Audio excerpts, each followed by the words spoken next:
দুর্দান্ত কামব্যাক সাকিব আল হাসানের। বোলিং জাদুতে রীতিমতো ব্যাটারদের নাস্তানাবুদ করলেন। নিজের বলেই লুফে নিলেন চোখ ধাঁধানো ক্যাচ। 4 ওভার বোলিং করে একটাও বাউন্ডারি হজম করেননি।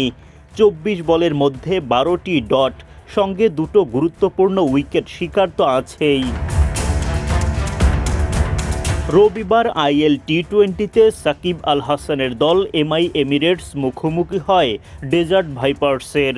আগে বোলিংয়ে নামে সাকিবদের এমিরেটস। ইনিংসের 7ম ওভারে প্রথমবারের মতো বোলিংয়ে আসেন সাকিব।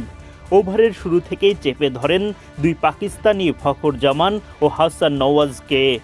ওভারের শেষ বলে ফাঁদে ফেলেন ফখরকে। স্টাম্পিংয়ের শিকার হয়ে বিদায় নেন এই পাকিস্তানি ব্যাটার। উইকেট শিকারী সাকিবকে ঘিরে তখন উইকেট কিপার নিকোলাস পুরানের উল্লাস। ইনিংসের 9ম ওভারে নিজের দ্বিতীয় ওভারের বোলিং করতে আসেন টাইগার অলরাউন্ডার।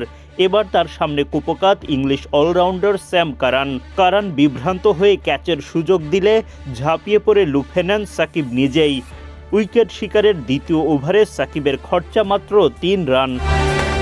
ব্যক্তিগত 3 নম্বর ওভারে এসে ব্যাটারদের রান তোলার গতি কমিয়ে রাখেন। একটাও বাউন্ডারির সুযোগ দেননি। 3টি ডট বল করে এই ওভারেও প্রতিপক্ষের ব্যাটারদের 3 রানের বেশি তুলতে দেননি। চতুর্থ ওভারে 4টি ডট বল করে আগের মতোই 3 রান খরচ করেন।